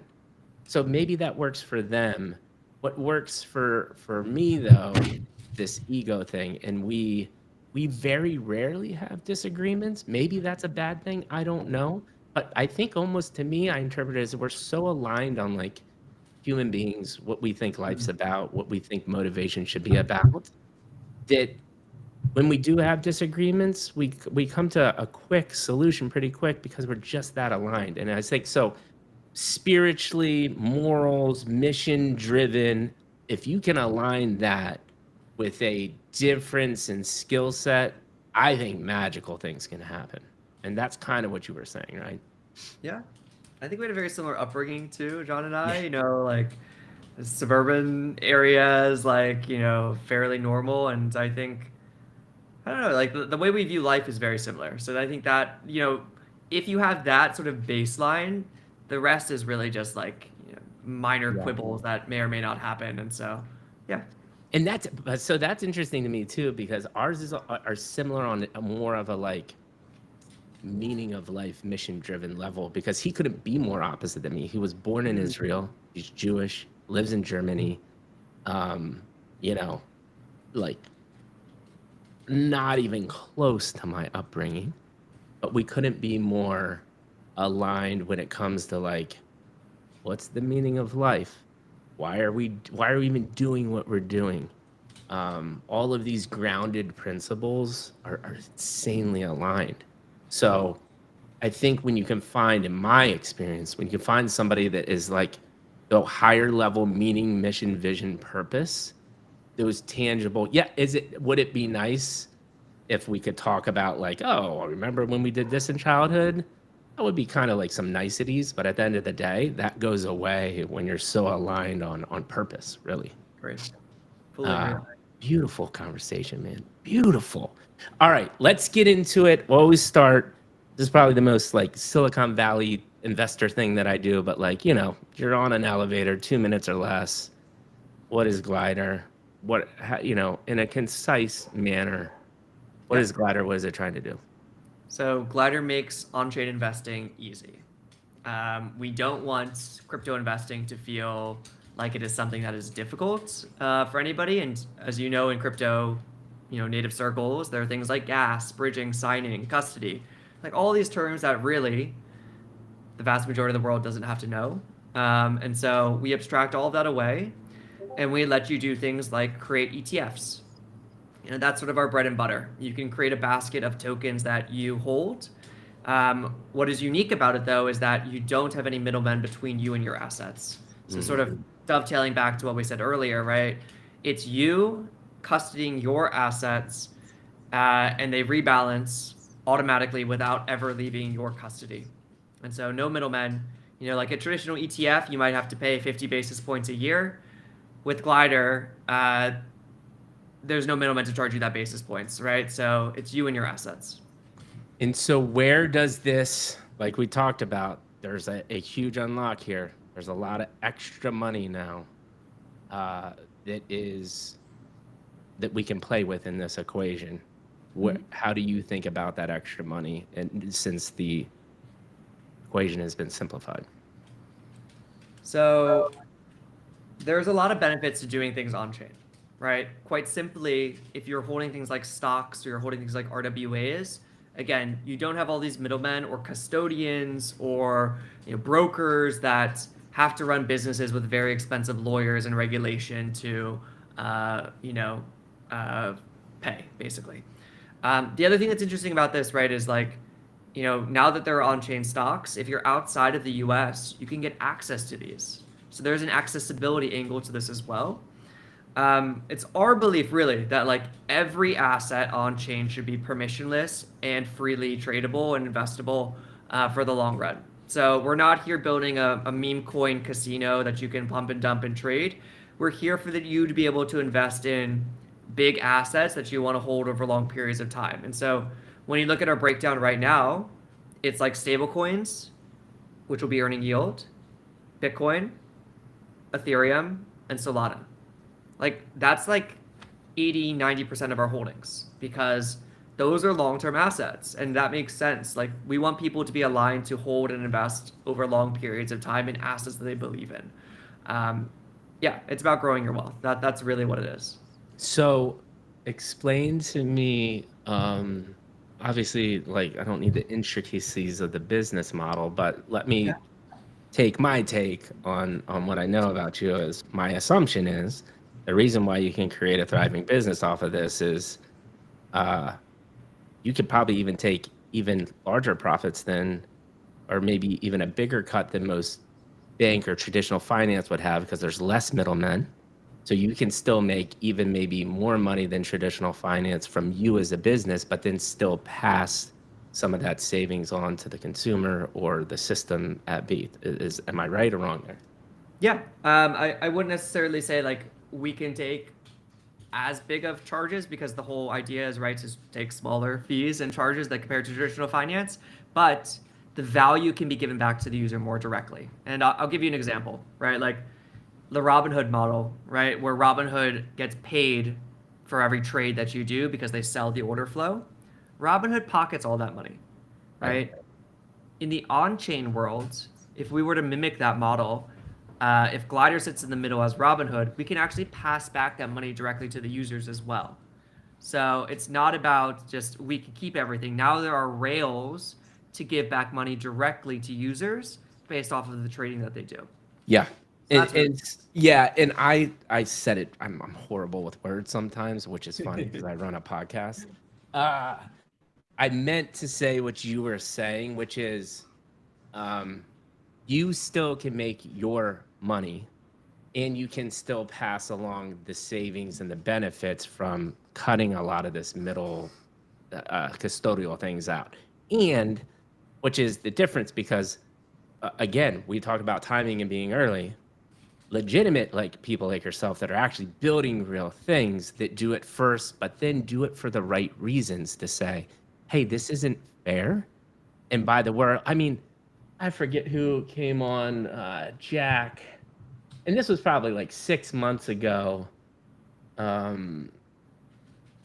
has a stable coin company, but it's a stats like a majority of the world is underbanked, man.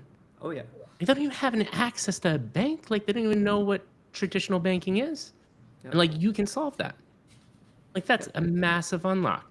And then if you combine that with a little agent flying by your side, whatever form that comes in the next 5 to 10 years, literally humans can do anything they want.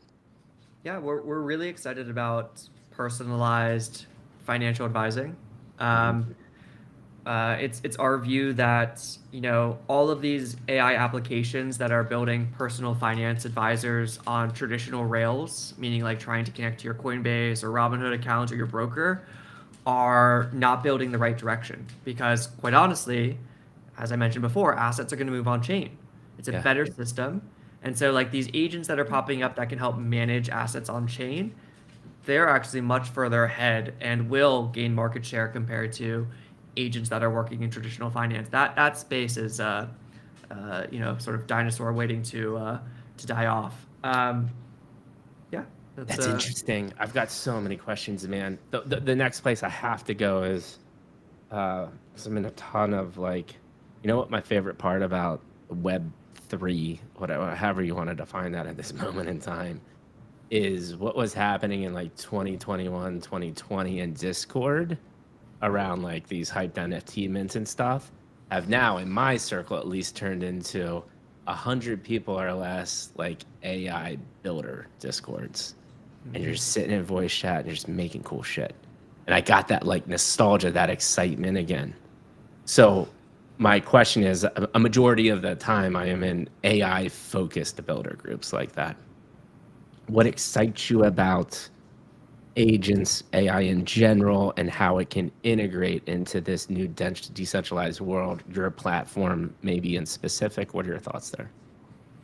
There's so much to unpack. Quite So honestly, right? We might need multiple more podcasts here, by the way. I know. I don't think it's going to happen overnight. Again, good things will take time. Yeah. Something that I've mentioned in the past is that generally agents are good at assisting. Agents are not good at taking action. Yep. Right. And so, you know, just to give a common example, like you're not asking ChatGPT or Siri to like Venmo a friend, right? Like that is not something you do. On top of that, like very simple actions like sending or like trading, you can do that with a click of a button. So you're not going to type it into a bot to like do it for you. Right. So like we need to get to this point where you feel comfortable with a agent taking more sophisticated actions on your behalf that you wouldn't already do yourself. Correct. Because it's not saving you any time to type into something that you could do in one click of a button, right? It's about time saving. Yep. So I don't know that we're there yet. I think that's where things will get to, but it'll take time. It might look like robo-advisors that sort of like assist you. Right. What does that time frame look like to you? Like the crazy world where I am like, hey, agent, go make me some money. Here's my budget. Here's my target rates. Go do your thing. Like, what is that? I think on like the advertising front, probably quite soon, or like on the like negotiation front. I like to think of this world where like every product out there is actually negotiable, and you can have an agent negotiate for you what you think you should be paying for it, and some other agent is negotiating back saying like, you know, everything that you pay for online could probably sell at a cheaper price, quite honestly, right? And they would, as long as you're going to pay like $8, they're like, okay, yeah, sure, I'll sell. And so there's going to be some of that, like agentic, like negotiation. I think that's exciting. When does it become to something that like actually goes and like trades on your behalf and makes money? I don't think that ever comes, actually, quite honestly. That is like... talk to me about that. Why? Well, because that's a hedge fund, right? Or that's a trading firm, right? And so you see a lot of these, like, I gave ChatGPT $10,000 and let's see what it does. Quite honestly, those will never take off. There is a reason why trading firms exist and hedge funds exist. They are doing things with data that is not public. They have incredible systems and models that they have built to predict very short price movements. And so I would be very, very weary about trying to get into anything that says that they can produce you trading money, because again, there's no incentive for them to share that with people, right? Like they would rather keep that for themselves. Every portfolio that you ever run is capped by how much you can actually allocate into that, right? Like I worked at a high frequency trading firm that had $300 million that they would run in high frequency, right? Because any more than that, if you put $1 billion into it, it wouldn't produce the same returns. It Right. wasn't worth it. So there's a Right. curve here. Mhm. So Yeah. for those of you who are out there, Okay. I would be very weary about any agent that says they can make you money. What will happen? What will happen? There will be one agent that gets very lucky, and somebody will say, "Oh my God, this is the next big thing," and nobody will talk about the 99% of agents that never made any money, because that Interesting. one agent made money. And this is something that you learn in high frequency trading too, is how do you differentiate luck between systematic profit making? Is Ooh. very, very, very difficult to do.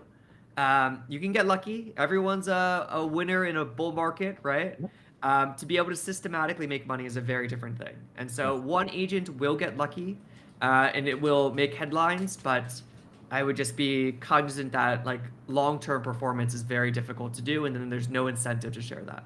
So where I do see it, though, to your point, beautiful insight, though. By the way, no one's actually really even having that conversation. Like this is what I like to do is like let's have some raw, authentic conversation about what is real and what is not, Yeah. coming from somebody like you who's been through the ringer. Um, what I am interpreting, though, and what I do think the AI and it like immediate impact is, like you said before, huge opportunity in uh, personalized financial advising education using an LLM to actually interact with your platform, get insight that you would have to go pay for, Yeah. but is now readily available. Does that sound right? That's 100% right. And then not only that, it can take in a number of variables that any individual like financial advisor could never do, right? Like you could say to Correct. something like okay, I'm going to have children in 2 years. I want to buy a house in 8 years. I make this much money right now. This is how much money I have saved. And it can provide a very comprehensive plan for how you should invest, how you should spend, right? Like that is really cool. I Yeah. think that will happen, undoubtedly. It's probably already happening, right? Like Yeah. being able to actually help you plan your financial future, that's something that we think is important to people. That's very different than saying, go make me money. Right. That's different. 100%. Yeah. But and again, the longer, harder thing to do when you're thinking about financial assistance and stuff like this, people want money, lots of money right away. Yeah. But the more powerful thing is what we were talking about is education and personalization. Um, my question to you is that already baked into your platform? Is that on the roadmap? How are you thinking about this concierge type investing conversation? Yeah. We are not 100% like confident in what LLMs can produce right now to be able to like say that it's, GA ready for everybody. Right, right. We've done things internally where like it can produce like, basically diversified portfolios that we think people should hold.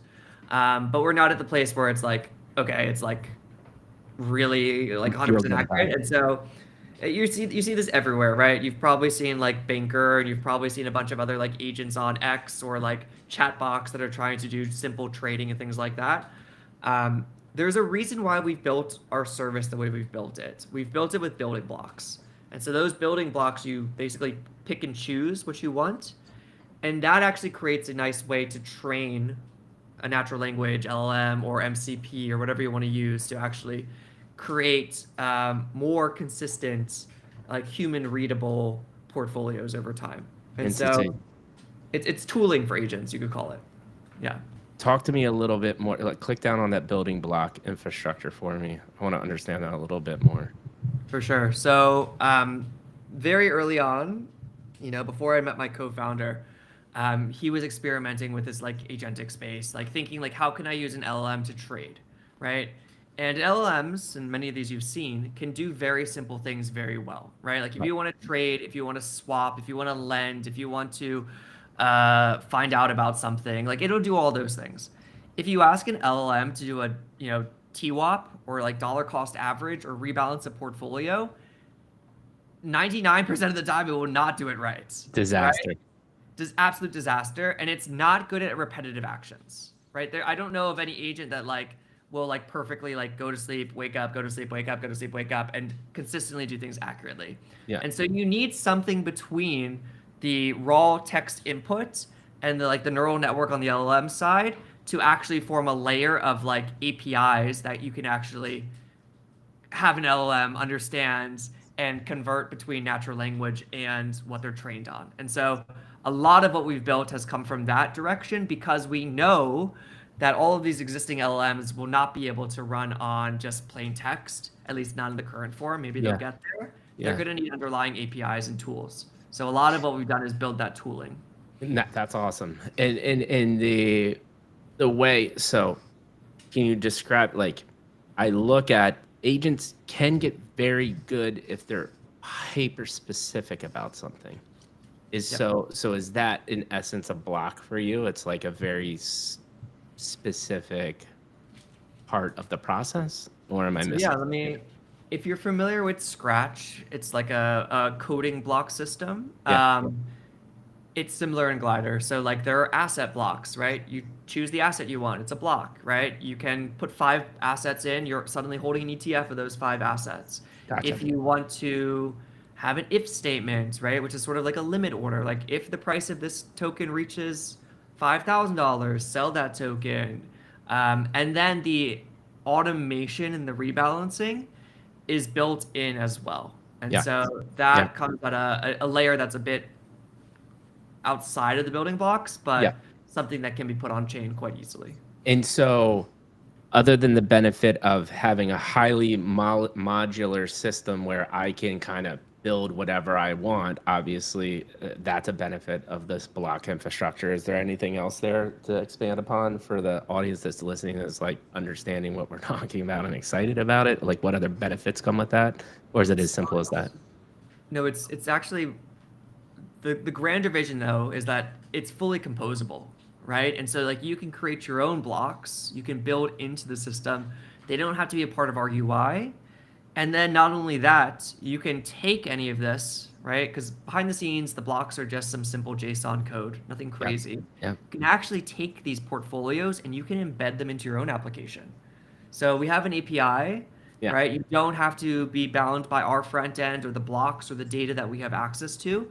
You can use this as a framework to create whatever portfolio, whatever strategy you want, while we're using this as sort of like you could think of it as a language for DeFi. Yeah. So- Yeah. Yeah. and And that's like zooming out really big picture. Like this is like, we like to say this is React for DeFi. If you're familiar with React, that's how all of these websites are made. It's a composable language where you can create components, everything works together. That is sort of the grander vision here of what these blocks can become.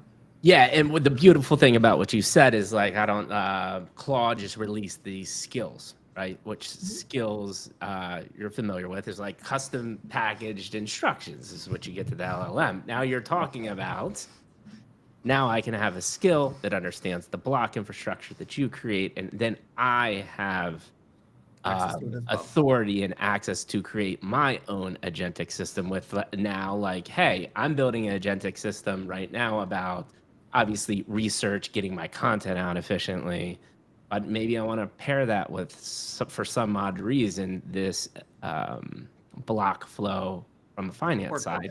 I can do that. Yeah, I mean, look, that's where things are going to get to, right? Like, ChatGPT has this too, where it's like it's got a bunch of underlying tools. This is an underlying tool for people who want to build agents on top of it. So we already have agents who are using it.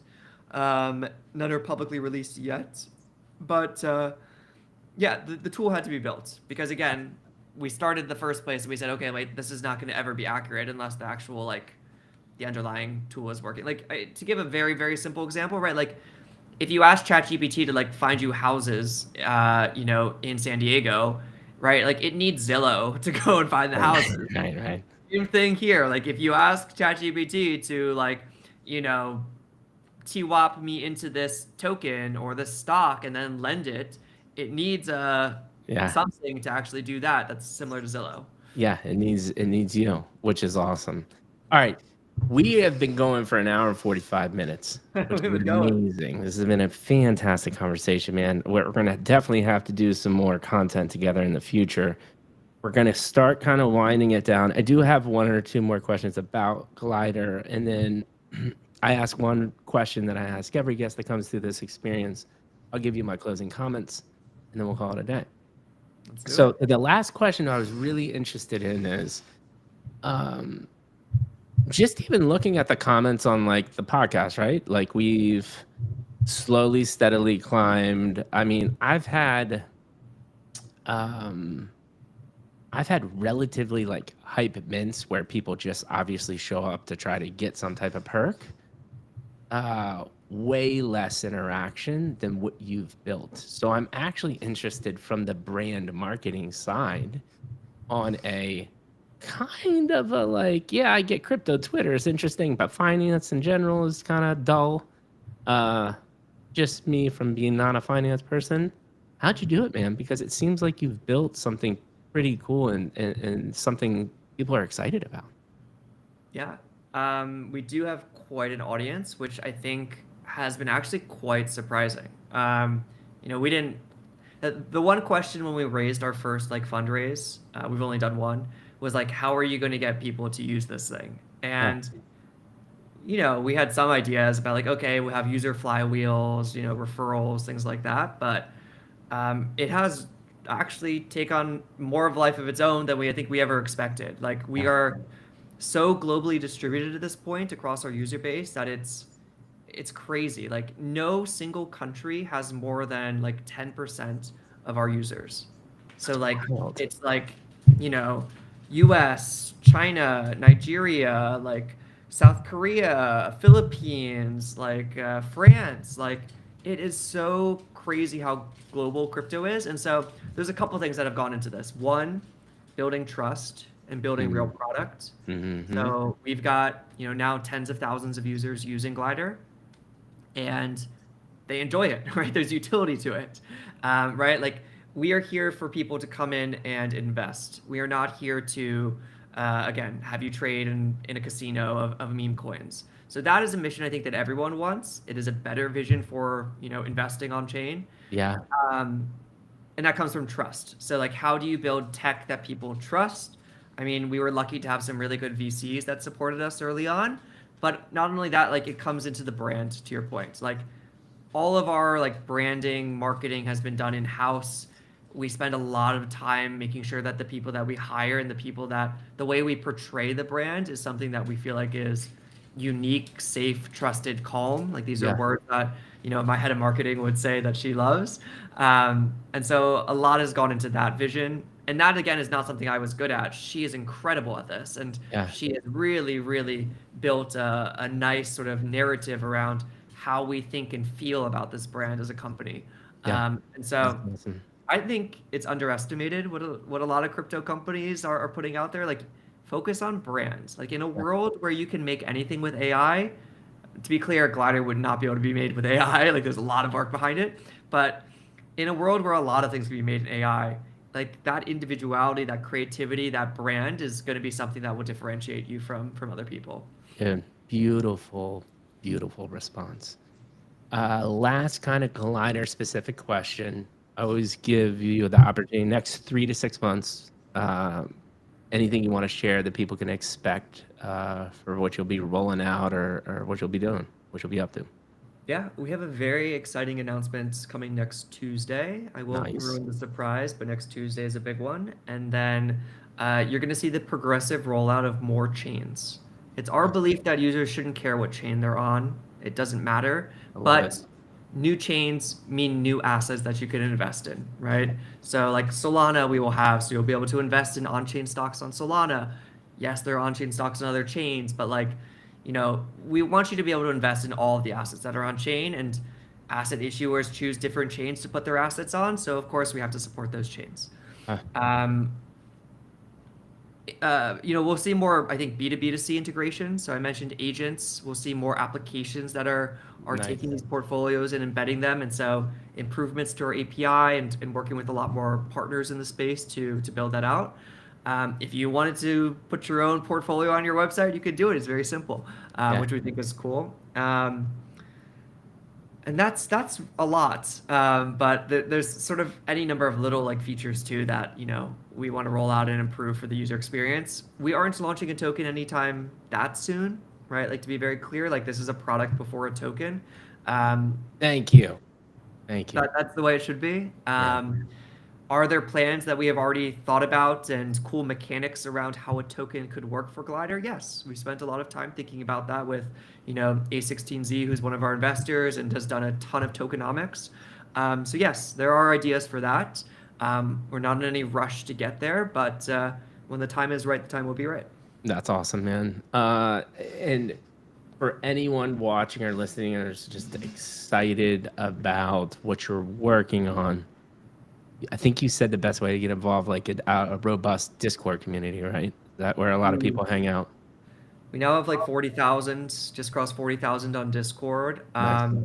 Very active. No matter what language you speak, if it's Russian, Chinese, Hindi, Thai, like there's a million different communities all speaking different languages every single day. Every group is chatting, which has been surprising to me.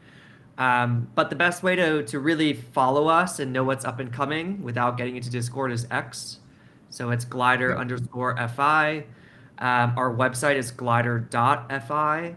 And then similar to you, although you've been doing it, we should be doing a better job on LinkedIn. So we'll do more on LinkedIn over time. We're going to talk about that. I think I'm going to help you with content, man. X is the place though for us. Yeah. X is the place for announcements. Discord is the place to get more deeply involved. Oh man, you need LinkedIn, brother. You need LinkedIn bad. I promise you that. And a lot of these different platforms because you're building something super, super cool. What was I gonna say? I had another thought, but I guess I'm just gonna leave it at that. Dude, incredible conversation. I hope this is the first of, I know it's going to be the first of many. Like I said, man, we built a friendship here online. That's how it started. The last question, like actual question I have for you before I give you my closing comments. I always ask this to the guest. If someone were to ask you, hey, Ryan, describe to me what it was like to be on the Mikey G podcast experience, what would you say? Man, it's a good question. I would say it's probably the only podcast or live that we've ever done where we've gone so deep into my sort of personal upbringing and growth and more about life as a person and a human. And I think that's interesting because we talk about this a lot actually as Glider, like how can we humanize a brand? How can we humanize tech? And we don't spend enough time talking about it. So this has been a really unique experience compared to all these other podcasts that just want to hear about crypto and what you're doing. Well, I gave you the solution. It's my podcast and just hire me. I'll humanize your brand. Yes, no, man, it's been incredible. And I look back, it's actually interesting. I found you because I have a Plague PFP and I do some stuff with Ponds in the background. Yeah. And I saw you comment about being pissed off about InfoFi. Yeah. And I was like, hey, I can link you up with Ponds to have a conversation. But I was like, by the way, I have a podcast. I'd love to talk to you. And I think this is actually what I look out for the most, especially in crypto Twitter. If I see a founder like yourself being active, creating meaningful content, just comments, by the way. I don't expect you to like create content. I'm like, I need to talk to that person. And so I immediately saw, I was like, this guy went to MIT, seems like he knows what he's doing, but you are also engaged. And I was like, it's very rare that I already knew going into our intro call, because I do an intro call with every guest. Like I could throw a couple names out there and you'd be like, Mikey said no to that person. And I'm like, because it is about this. You can't do what we just did if we don't have some sort of rapport. to begin with. And that comes from that intro call. And from the intro call, when we realized that we grew up and we had similar backgrounds, I knew this was going to be a great conversation. The thing that really stood out to me through the conversation, though, is I can tell you're a genuine human being that cares. And that's why what we just did is so critical. Because I can't stress this enough, and I say this time and time again, but like, this is the real alpha people. Like, you're all trying to search Twitter and use AI to get some like leg up on somebody or do something crazy or research, and it's like, you really want the true alpha? Sit with us for an hour and a half and figure out if you vibe with Brian as a human being. And if you do, spend your hard-earned money on what he's doing because you believe in him, right? Because at the end of the day, the only thing you're searching for is someone that, one, you think can pull off what they're trying to pull off. And then two, I think, do you like them as a human being and do you believe in them? And you just did that today by sharing your story. And I think you did a great job, and you had beautiful, beautiful insights about anywhere from the pressure cooker to your MIT insights to a beautiful conversation about how trying to find a founder. And like I said, exactly what happened. What I thought was going to happen happened. There are so many tidbits. I could make 60 shorts out of this conversation. I know, there's so many. And I will make multiple shorts for you out of this conversation. We can make so much more. And all of this, even though we're not specifically talking about Glider in every piece of content, we actually are, because it's you as a good human being sharing your story. Yep. So honestly, my last recommendation is to keep on being you, man. You're doing your brand and your company justice by doing exactly what we just did for the last 2 hours. I appreciate it. This has been a great experience. And look, everything we do at Glider, again, is to build wealth for our users, right? This is about investing. I'll say it again. It is not a service that we sell for like X million dollars or something like that, right? Like, we are here because we want people to actually feel like this is real tech that real people, normal people outside of crypto Twitter, but also in crypto Twitter, can use. And now's the right time for that. Yeah. Oh, dude, I'm so excited to keep on talking. And with that being said, we almost got to 500 people on the platforms, but we did pretty good. Thank you for the hundreds of people that have tuned in. This has been a beautiful conversation. We love you all. Happy Friday. Mikey G and Brian.